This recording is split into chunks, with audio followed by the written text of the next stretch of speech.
life rooted in service to others.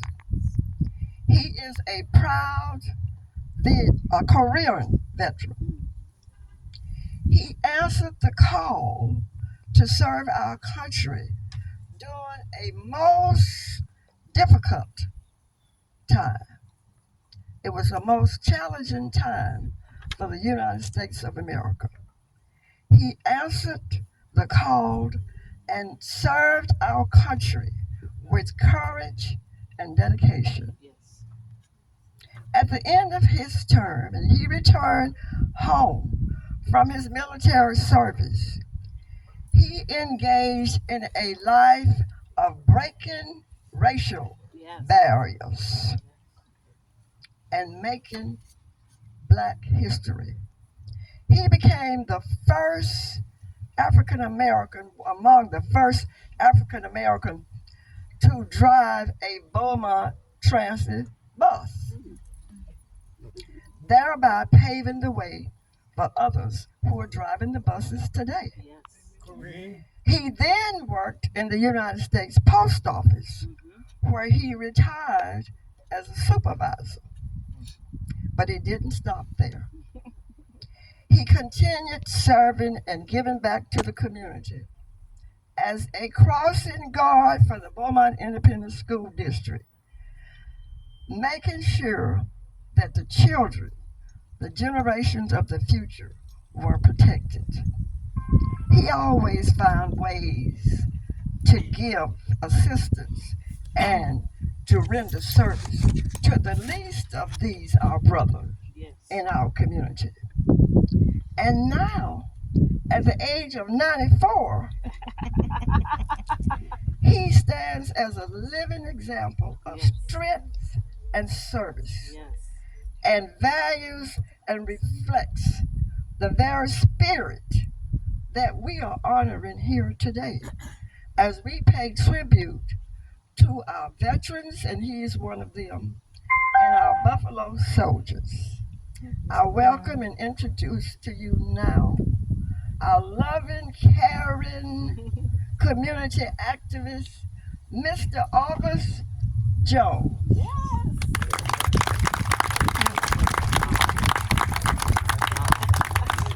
Take your time getting up there now. Don't rush.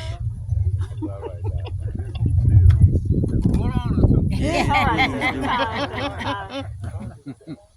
Of course, she gonna always put it on heavy. My dear husband and I Wife. stood strong. Oh. Husband and I. My name is August Jones. Hold your mic. Little Black community Hold the on microphone. the South End. South End. Main Street was Irving. Yes. And when you see Jessie, Kobe. I taught her mother at the Sunday school. Kobe got it. Kobe got it. Yeah, so they can hear. Let's go. And it was my honor.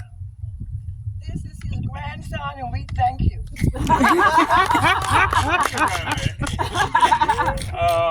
And the one Linda, who she mentioned dedicated the money for this, was one of my dear Sunday school students, along with Jess's mother.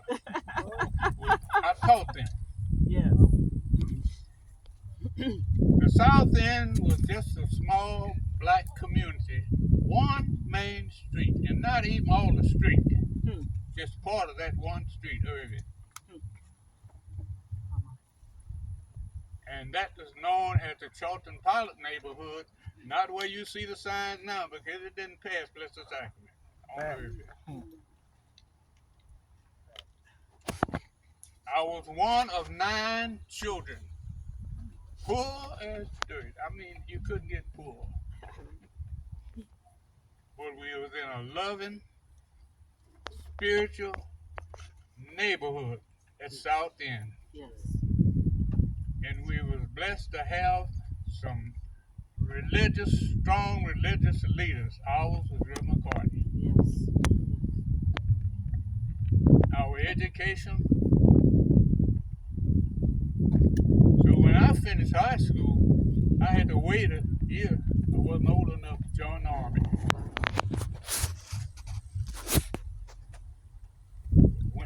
Army. And I made up my mind as my little great grandson here at 12 that I was gonna just be different from everybody else. I wasn't gonna go like the crowd. High school, I worked from 4:30 in the evening till 12 trying to go to school. That's how poor we were. I went in the Army, stood out everything. 2 years, at the end of 2 years, I was a sergeant. And that's when I went to Korea at the beginning of my 3rd year. My brother was a year older than I was. He joined the Army at 15. But that was only out for a poor black job. And that's where we got our great education boom. Like my brother-in-law, they went in the Second World War, they came back and they had GI rights. They could go to colleges and stuff that the poor kids in Georgia couldn't go. Well, I had to teach myself, really. Working till 12 o'clock at night and trying to go to school, what kind of grade you going to have? Right. But I stood out, with God's help, I stood out in the Army. Yes. And they wanted to keep me, no way. Because I didn't want anybody to determine what I was going to do with my life. That's right. He was saying that they couldn't hear in the back. I'm sorry. There you go. And so when I came back, there was no jobs for me, even though I was a power line telephone specialist in the service and ran a crew. And I went in the Army right when there was, when I went in, I was in an all black unit. Yes. By the time I came out, they had started integrating.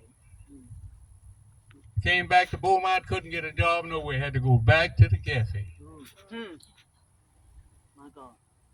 And I can't, I'm going to cut it off, but I'm going to tell you this. Maybe you saw me several years ago, me and my brother in the paper on the Black History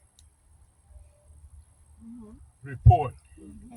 They couldn't catch me because I was working. I was at school. I was with the kids. You know, reporters couldn't get to me.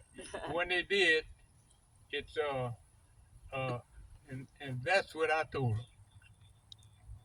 Now,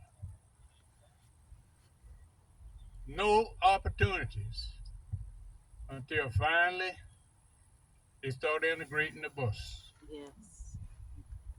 Reverend Carter took me up there. They had been refusing everybody they take up there. And Reverend Carter told the old man from Alabama who ran the bus company here, he said, this is the cream of the crop. He said, he's been here all his life, right here in Beaumont. The only time he left his service time, he come back. He's been working in the cafe, been working on the railroad 8.5 years. And he said, you refuse him. And so I and Buzz Thompson, his daughter, lived right up here on the corner of Ali and Marie, Lois. We were the first black bus drivers here in Beaumont. Wow. It wasn't easy. Mm-hmm. And from there, our opportunity, what I wanted was a civil service job supporting our family. And when the opportunity came up, the post office had just rebuilt a new post office in '64. And they needed postal machine mechanic just for the machines in the post office, not the vehicles and stuff like that. And I put in for it, and the Lord blessed me, and I got it. And I was the first black mechanic at the post office to do machine work. And then an opening came up, I transferred over to General Services Administration, which is the biggest government agency in the country, and lots of people don't know it. They was in charge of all the federal buildings and everything that went on. All the purchasing, all the selling, the leasing. And that's where I went into being a building maintenance mechanic foreman. Air conditioning, lighting, plumbing, You had to know it all. You had to come to 100% to be able to get this job. Wow. No blacks there either. Wow. I was the first black there. Wow. Yes. And when I retired, my last 12 years there, I was a mechanical supervisor over this whole district. Yes. Everything under Beaumont. From Beaumont to Shreveport to Gaston to Tyler. All the federal building, the post office, I was in charge of. Of all the maintenance work, I was in charge of the mechanics that did that. And for about 10 years, I had to travel them distances as a mechanic before I became supervisor. And that's where I retired. Yes. After I retired, I cross-guard out here at Peace MacArthur for 20-some years. When the school was separated schools, and then they joined the schools, and I was cross-guard, and that's where I retired. Finally, the old legs start giving out. But I am blessed. I am from that little small South End black neighborhood. Yes. And if you want to, well, I can tell you the dimensions of it, just what it covered, for all of them, except the one in Peoria out here. I knew where it was. I knew Mother Mercy was right here on the corner of in the school. Music. I can Time to remember. go. And I have older members of my family buried out here. And so I am blessed. And I would like for you to see this. Okay, this is my daughter. We were both born on the same street in the South and finished 5 years apart, though. I was 5 years old. And this is my family sitting up here. This is 4 generations of my family. And I thank the Lord that I am blessed. Thank you. Because he didn't talk. Family, would you please stand? He didn't talk 10 minutes. We were supposed to be in there